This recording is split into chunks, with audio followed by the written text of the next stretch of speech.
사랑하는 한 성도님께서 요한복음 13장에 대해서 설교해 주세요, 이렇게 부탁을 하셨습니다. 저는 그 말씀을 하나님의 음성으로 여기고 순종하는 마음으로 요한복음 13장 본문의 말씀을 가지고 말씀을 준비를 했습니다.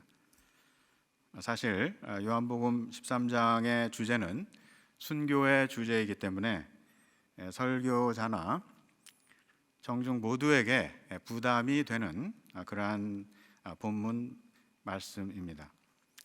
요한복음 13장은 예수님께서 제자들의 발을 씻어주신 이야기를 담고 있습니다. 14장부터 17장까지 다락방 강화라고 하죠. 주석가들은 이 다락방 강화의 주제가 순교라고 보고 있습니다. 그리고 어떤 주석가는 이 다락방 강화를 순교 헌장이다, 이렇게 부릅니다. 이 점에서 예수님의 세족식은 순교 헌장을 도입하는 하나의 의식이다, 이렇게 볼 수도 있습니다. 13장 들어갈 때 요한은 예수님께서 그 제자들을 끝까지 사랑하셨다, 이렇게 말씀하고 있습니다. 잡히시던 날 최후 만찬석상에서 주님께서 일어나 겉옷을 벗으시고 허리에 두르셨습니다.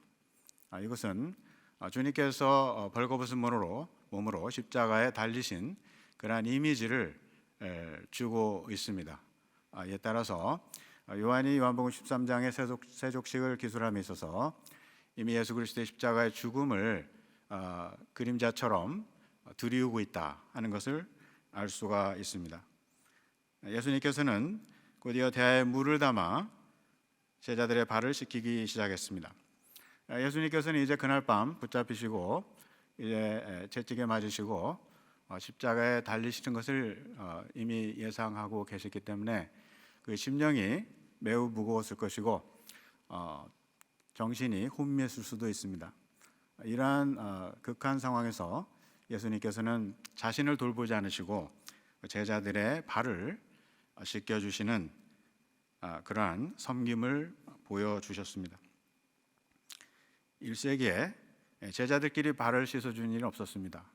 더욱이 선생이 제자의 발을 씻겨주는 일은 없었습니다. 하물며 하나님의 아들이신 예수 그리스도께서 이 땅에 오셔서 그 제자들의 발을 씻어주신 것입니다. 이것은 예수 그리스도의 그들에 대한 지극히 큰 사랑을 나타내 주신 것입니다. 발을 씻기신 후에 예수께서는 제자들에게 당부하셨습니다. 내가 너에게 한 것처럼 너희도 서로 발을 씻겨라. 사랑하는 성도 여러분, 발을 씻겨주는 행위가 무엇을 의미할까요? 그것은 겸손과 사랑을 의미하는 것을 우리가 곧바로 알 수가 있습니다. 예수님의 사랑은 십자가에서의 죽으심으로 그 절정에 달했습니다. 이 점에서 세족식은 예수님의 십자가의 죽으심으로 구현된 사랑을 예표했다고 볼 수가 있습니다. 나아가서 요한은 이 이야기를 요한복음 12장 1절부터 8절까지에 마리아가 옥합을 깨서 그 향유를 예수님의 발에 붓고 머리로 예수님의 발을 씻은 이야기와 연결을 함으로써 예수님의 그 제자들의 발 씻김에 깊은 영적 의미를 더해주고 있습니다. 요한복음 12장 1절부터 8절에 마리아의 예수님의 발을 씻음과 또 13장에 예수님께서 제자들의 발을 씻은 이 두 이야기는 발 씻음이라는 공통분모가 있습니다. 따라서 우리는 요한이 독자들이 예수님의 세족식의 의미를 12장 마리아의 예수님의 발 씻음의 관점에서 이해하도록 의도했다 하는 사실을 우리가 여기서 알 수가 있습니다. 요한복음 11장에서 요한은 죽은 지 나흘이 돼서 무덤에 묻힌 나사로를 예수님께서 살리신 이야기를 기술하고 있습니다. 마리아는 자기 오빠를 살려주신 예수 그리스도의 은혜에 너무나도 감사하고 감격을 했을 것입니다. 이 사랑을 어떻게 표현할 것인가 아마 기도하며 준비를 했을 것입니다. 이제 나사로가 죽었다 살아났기 때문에 베다니에 온 마을이 경사가 나서 예수님을 위해서 큰 잔치를 열었습니다. 이제 방에 예수 그리스도께서 앉아 계시고 그 옆에 나사로가 앉아 있다고 기록을 하고 있습니다. 나사로는 방금 전에 죽음에서 부활한 경험을 했었습니다. 요한은 면밀하게 나사로 옆에 예수님께서 앉아 계시다, 예수님 옆에 나사로가 앉아 있다 하는 기술을 통해서 이제 장차 예수 그리스도도 죽으시고 부활하실 것이라고 하는 그러한 어떤 암시를 여기에 주고 있습니다. 고대에 남자들만 앉아 있는 방에 여인이 들어가는 법은 없었습니다. 이제 그 방에는 예수님의 제자들로 앉아 있었는데 마리아는 예수 그리스도께 대한 자기의 지극한 사랑을 표현하기 위해서 용감히 그 방에 들어갔던 것입니다. 그리고 예수님에게 이르러 무릎을 꿇고 자기가 시집갈 때 쓰기 위해 모아놓은 그 비싼 나드 향유 그 옥합을 깨뜨려서 전부 예수 그리스도의 발에 부었습니다. 이제 방 안에는 그 나드 향유의 그 향기가 가득했을 것입니다. 그것은 마리아의 예수 그리스도에 대한 사랑의 향기를 품는 것이고, 또 다르게 생각하면 우리 예수 그리스도의 그 제자들을 향한 그 극진한 사랑의 향기라고 볼 수도 있습니다. 마리아는 자기의 그 참 귀한 머리를 풀어 헤쳤습니다. 그리고 예수 그리스도의 발을 씻기 시작했던 것입니다. 이때 가룟 유다는 이 감격스러운 장면에서 돌연 마리아를 책망하는 그러한 돌발적인 말을 하게 됩니다. 이 향유를 팔아서 가난한 자들을 도와줬으면 더 좋았을 뻔하였다. 이것은 가룟 유다가 정말 가난한 자들을 위해서 한 말이 아니고 그는 도적이었기 때문에 그것을 탐내서 한 말이었다고 요한은 적고 있습니다. 이에 예수님께서는 그녀를 가만히 두어라, 나를 장사할 날을 위하여 이를 두게 하라고 말씀을 하셨습니다. 마리아는 자신의 옥합을 깨서 예수님의 발에 부어 자신의 미래를 다 희생하고 자신의 전부를 예수 그리스도께 바친 것입니다. 주님께서는 그녀의 이 행위를 칭찬하시며 그녀가 자신의 장사를 예비했다고 말씀을 하셨습니다. 여기서 우리는 발 씻음의 주제와 죽음의 주제가 연결되고 있다는 것을 발견하게 됩니다. 요한은 이 발 씻음의 주제에 들어 있는 죽음의 주제를 예수님의 세족식에 연결하여 이야기를 기술함으로써 예수님께서 제자들의 발을 씻기신 것은 곧 다가오는 제자들의 순교, 곧 그들의 장사를 예비한 것이라는 암시를 주고 있습니다. 최후의 만찬은 사실상 예수님의 죽으심을 앞둔 송별식의 의미를 가지고 있었습니다. 다른 한편으로 제자들의 죽음을 앞두고 또한 그들의 송별의 자리이기도 했던 것입니다. 요한은 예수님의 죽음과 장차 있게 될 제자들의 죽음을 긴밀히 연결해서 이야기를 전개하고 있는 것입니다. 요한복음 13장 16절에 예수님께서는 장차 있을 제자들의 순교를 직접 언급하고 계십니다. 종이 상전보다 크지 못하고 보냄을 받은 자가 보냄자보다 크지 못하니 너희가 이것을 알고 행하면 복이 있으리라. 이 말씀의 의미를 요한복음 15장 20절에 설명해 주고 계십니다. 내가 너희더러 종이 주인보다 더 크지 못하다 한 말을 기억하라. 사람들이 나를 핍박하였은즉 너희도 핍박할 터이요 내 말을 지켰은즉 너의 말도 지킬 터이라. 나아가 사람들은 그들을 추리할 뿐 아니라 때가 이르면 그들을 죽이는 자가 생각하기를 이것이 하나님을 섬기는 예라 할 것이라는 것입니다. 즉 세상이 주님을 미워하고 핍박했듯이 저희도 미워하고 핍박하고 죽일 것이라는 것입니다. 선생을 죽인 자들이 그 제자들을 살려두지는 않을 것이라는 것입니다. 주님께서 제자들에게 이 무서운 경고를 하신 것은 그 때를 당하면 그들이 예수님께서 하신 말씀을 기억하고 믿음을 떠나 배교하지 않도록 하시기 위해서였습니다. 예수님께서 제자들의 발을 하나씩 씻겨 나가실 때 베드로의 차례가 되었습니다. 그러자 베드로는 그답게 발 씻겨짐을 용감하게 거부했습니다. 베드로는 예수님께 물었습니다. 주여 주께서 내 발을 씻기시나이까? 이 말은 주께서 자신의 발을 씻기는 것은 말도 되지 않는 일이라는 의미입니다. 그는 내 발을 절대로 씻기지 못하십니다라고 말했습니다.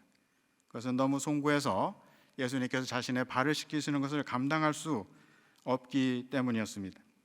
이때 예수님께서는 뜻밖에도 말씀하셨습니다. 내가 너를 씻기지 아니하면 너는 나와 아무 상관이 없다. 이렇게 말씀하실 때 베드로는 깜짝 놀라서 신속하게 말을 바꾸어 말했습니다. 주님, 내 발뿐만 아니고 내 손과 머리도 씻어 주소서. 이것은 베드로가 얼마나 우리 예수님을 사랑하는지 알게 해주는 그러한 표현입니다. 그때 예수님께서는 말씀하셨습니다. 이미 목욕한 자는 발밖에 씻을 필요가 없느니라. 온 몸이 깨끗하니라. 여기서 몸을 씻는 것은 예수님을 믿고 회심하는 것이고, 발을 씻는 것은 매일매일 자신의 자범죄를 회개하는 것이다 하는 그러한 해석이 있습니다. 우리는 매일 자신의 자범죄를 회개해야 되겠죠. 하지만 여기서 예수님께 제자들의 발을 씻겨주신 것은 매일 자기의 자범죄를 회개하는 것을 상징한다고는 볼 수가 없습니다. 놀랍게도 예수님께 제자들의 발을 씻겨주신 것은 그들이 그 발로 예수님을 죽기까지 따르라, 예수님을 따르되 십자가에까지 따르라는 그러한 준엄한 의미를 가지고 있었던 것입니다. 예수님은 그 제자들의 발을 씻기심으로써 미래에 있게 될 그들의 순교를 예비하신 것입니다. 그러나 그들 중 가룟 유다는 깨끗하지 않았습니다. 그는 예수님을 믿지 않았다고 요한복음 6장 64절에 증거를 하고 있습니다. 그러므로 예수님께서는 너희가 다 깨끗하나 다는 아니니라 라고 말씀을 하셨던 것입니다. 그는 참 신자가 아니었고 예수님을 배신했습니다. 그는 배교를 했던 것입니다. 놀랍게도 가룟 유다의 배교는 구약 성경에 이미 예언이 되어 있었습니다. 이 사실을 예수님께서는 요한복음 13장 18절에 말씀을 하고 계십니다. 내가 너희를 다 가리켜 말하는 것이 아니라 내가 나의 택한 자들이 누구인지 알미라. 그러나 내 떡을 먹는 자가 내게 발꿈치를 들었다 한 성경을 응하게 하려는 것이니라. 이 말씀에는 발꿈치라는 명사가 사용이 되고 있고, 이 구절은 시편 41편 9절 말씀을 인용을 하고 있습니다. 시편 41편은 다윗이 그 아들 압살롬의 구테타의 상황에서 노래한 시입니다. 다윗은 9절에 말씀하여 나의 신뢰하는 바 내 떡을 먹던 나의 가까운 친구도 나를 대적하여 그 발꿈치를 들었나이다 라고 말씀합니다. 여기서 다윗의 가까운 친구는 아히도벨을 가리킵니다. 그는 다윗의 신복이었고 이제 반란이 일어났을 때 압살롬 편에 가서 그의 신복이 되었습니다. 이제 압살롬이 다윗성을 점령하고 다윗이 맨발로 쫓겨나며 이제 도망을 갈 때 그는 자기의 또 다른 신복 후세를 배신한 것처럼 위장해서 압살롬 진영에 들어가서 그의 참모가 되게 하고 그의 정황을 보고하도록 했습니다. 이 사실을 모른 채 압살롬은 참모 회의를 했습니다. 여기서 아히도벨은 이제 지략가로서 압살롬에게 조언을 했습니다. 당신의 아버지는 전쟁에 능한 자이므로 전면전은 피하고 이제 정예부들을 뽑아서 게릴라 전으로 해서 다윗만 제거하세요. 그러면 당신은 이 전쟁에 승리하고 이스라엘의 왕이 될 수 있습니다. 이렇게 조언을 했을 때 하나님께서 압살롬의 마음을 어둡게 하심으로 압살롬은 그 조언을 받아들이지 않았습니다. 이때 후세가 조언을 했습니다.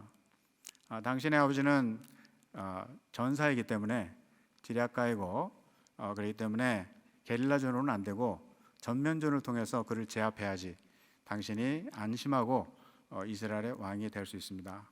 이렇게 조언을 했습니다.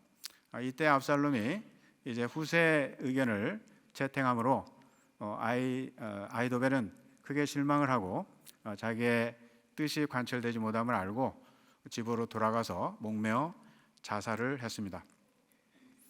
여기서 아이도벨은 가룟 유다를 나타내는 모형입니다. 또 다윗은 장차 오실 예수 그리스도를 나타내는 모형입니다. 모형은 아시겠지만 영어로 타입이라고 합니다. 그리고 헬라 말로는 투포스라고 합니다. 이 투포스는 구약의 사람이나 사건이나 제도가 신약에 와서 종말적으로 성취되는 그러한 것들을 가리키고 있습니다. 그래서 아이도벨은 이제 다윗의 신복이었으나 그를 배반하고 자기의 뜻이 관철되지 않자 목매어 자살을 했습니다. 마찬가지로 가룟 유다도 예수 그리스도의 제자였으나 자기의 예수님을 배반하고 자기의 뜻이 관철되지 않자 이제 목매어 자살을 했던 것입니다. 여기서 요한복음 13장 18절에 쓰인 이 발꿈치라고 하는 이 명사, 이것이 헬라말로 푸테르난이라고 하는 여성 명사입니다. 이 여성 명사가 이제 시편 41편 9편에는 남성 명사로 이제 푸테르니스모스라고 하는 발꿈치라고 하는 동의어인데 남성 명사로 되어 있습니다.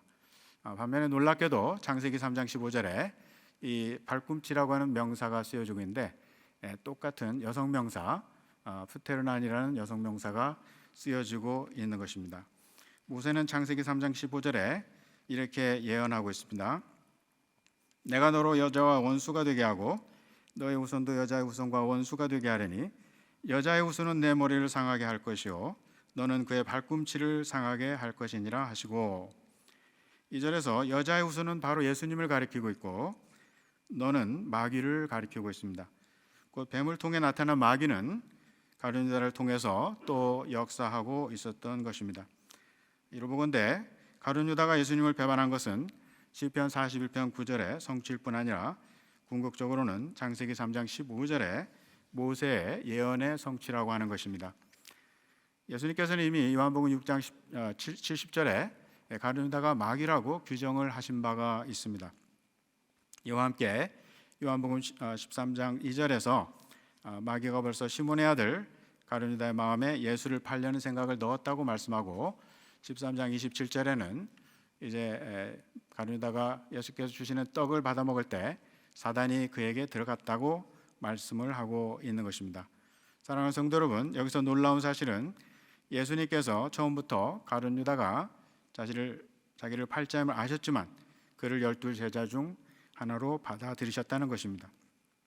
뿐만 아니라 가룟 유다는 제자들 중 회계일을 맡은 자였습니다. 가룟 유다는 돈주머니를 맡아 거기서 계속 돈을 꺼내 썼지만 예수님은 그를 내치지 않으시고 끝까지 데리고 계셨습니다. 체험 만찬 때 제자들의 발을 씻기실 때 가룟 유다의 발도 씻어 주셨습니다.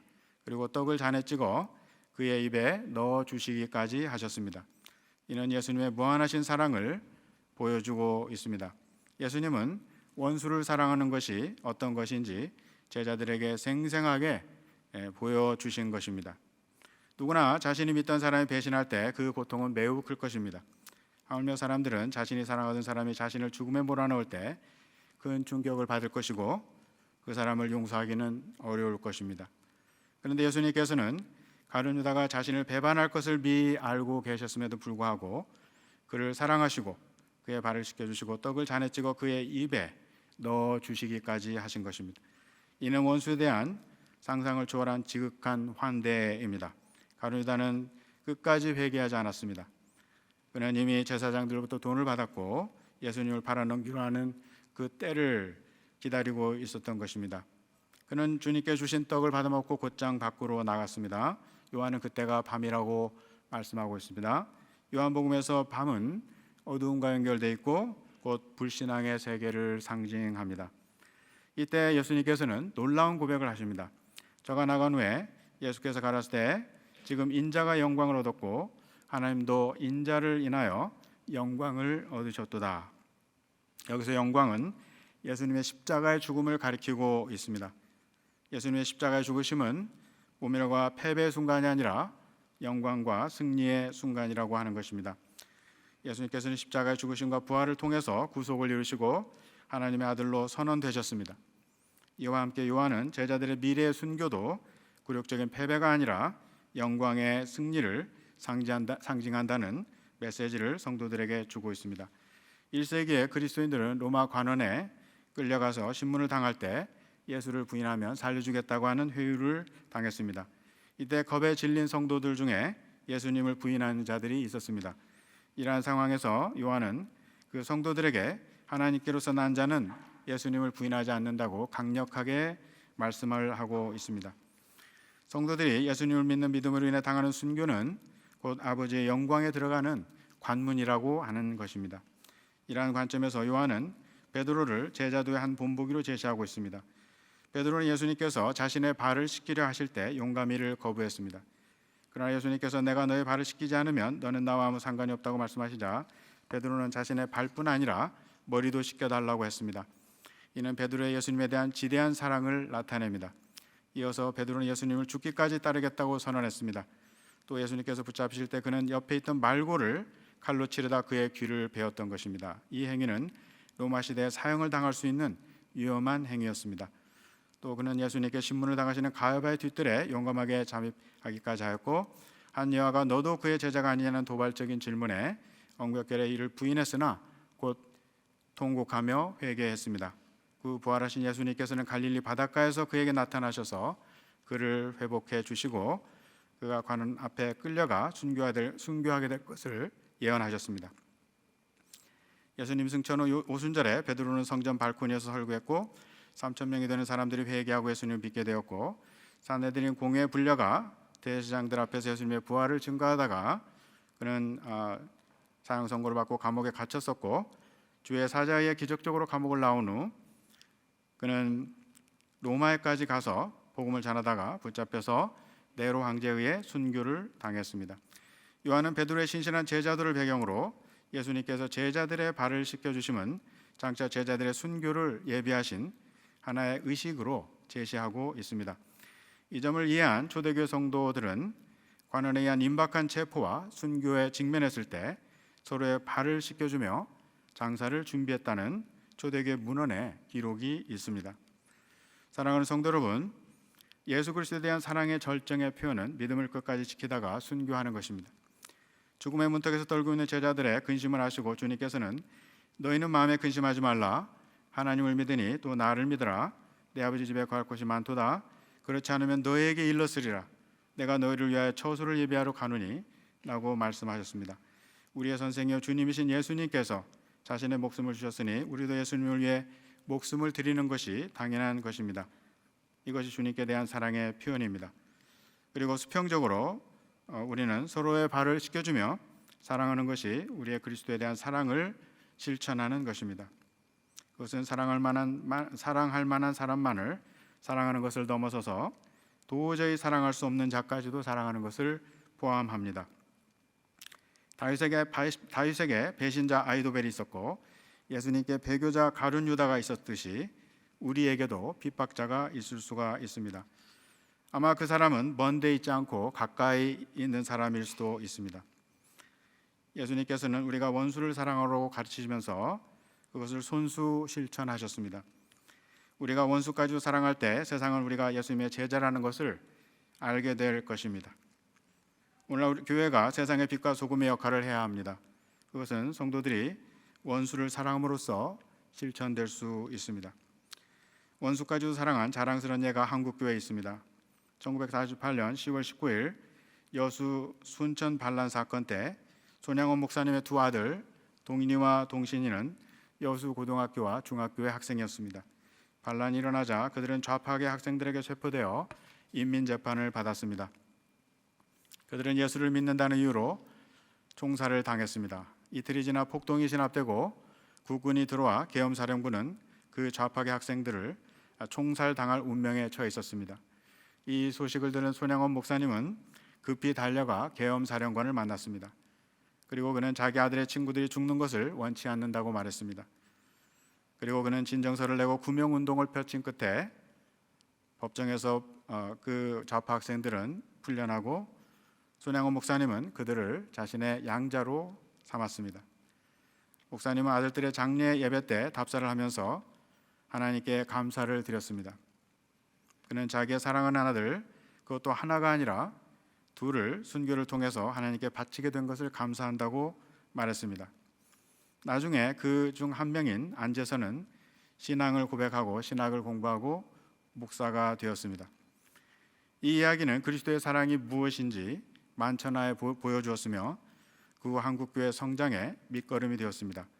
이러한 아름다운 행위가 보도될 때 세상은 기이 여깁니다. 그리고 묻게 됩니다. 저들이 왜 저렇게 행동할까?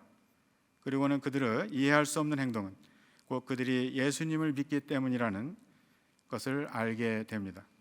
그리고 그들도 예수님을 믿는 계기가 됩니다. 사랑하는 성도 여러분, 저도 부족하지만 잠시 간증을 드리면은 저는 모태 교인이었습니다. 어머니가 신앙인이었지만 저의 성장 과정은 그렇게 순탄하지가 않았습니다. 저에게 11살 위에 형이 있고 9살 위에 누나가 있는데 제가 쭉 크면서 저를 남처럼 대하는 거예요. 저는 항상 무시를 당하고 차별을 당하고 구박을 당하고 미움을 받았습니다. 어마어마한 마음의 상처를 가지고 성장을 했어요. 사실 매일 죽고 싶다는 생각을 한 적도 있습니다. 그런데 다행히 교회는 다녔었고 어느 날 누가 저에게 말해줬어요. 그 형과 누나가 친형과 친누나가 아니다. 저는 너무나 큰 샥을 먹었습니다. 제가 고등학교 될 때까지 아무도 저에게 그 얘기를 해준 사람이 없었어요. 나중에 알고 보니까 6.25 동란 때 저희 아버지 전처가 애를 낳다 돌아가시고 몇 년 후에 저희 아버지가 저희 어머니, 처녀였던 저희 어머니가 결혼을 하셨던 거예요. 어쨌거나 너무나 어려운 마음고생을 하면서 저는 성장을 했습니다. 주님께서 저를 찾아오시더라고요. 그래서 저는 너무나 큰 은혜를 체험하게 됐고 정말 신학생처럼 매일매일 성경을 읽으면서 눈물 콧물을 흘렸고 매일매일 기도하면서 눈물 콧물을 흘린 기억이 있습니다. 정말 주님은 저를 너무나 깊게 만나셨고 정말 그 피 묻은 손으로 제 상처를 쓰다듬어 주셨어요. 그래서 저는 고등학교 때 저의 미래를 예수 그리스도를 위해서 다 바친다고 맹세를 했었습니다. 긴 말씀은 이 짧은 시간에 드릴 수가 없을 것 같고요. 정말 말씀을 이제 맺겠습니다. 사랑하는 성도 여러분, 원수를 사랑하는 것은 결코 쉬운 일이 아닙니다. 그것은 순교적인 신앙을 통해서 가능합니다. 순교는 육체적인 죽음만을 의미하지 않습니다. 그것은 나의 자아가 죽는 것을 의미합니다. 때로는 모멸과 멸시까지도 그것을 참고 인내하며 나아가는 것을 포함합니다. 원수들의 공격 속에 있던 바울은 나는 매일 죽노라고 고백을 했습니다. 우리도 매일 성령 안에서 자아가 죽을 때 원수를 사랑하고 용서할 수 있을 것입니다. 우리가 서로 사랑할 때 세상은 우리가 주님의 제자인 줄 알고 하나님께 영광을 돌리게 될 것입니다. 실로 화평케 하는 자는 복이 있고 저희가 하나님의 자녀라 일컬음을 받게 될 것입니다. 지금 교회는 아파하는 것 같습니다. 교회 안에 너무나 아픈 사람들이, 마음이 아픈 사람들이, 고통을 당하는 사람들이 많습니다. 목사님, 그런데 저에게 원수를 사랑하라고요? 어떻게 해요? 라고 묻는 분이 계실 수 있습니다.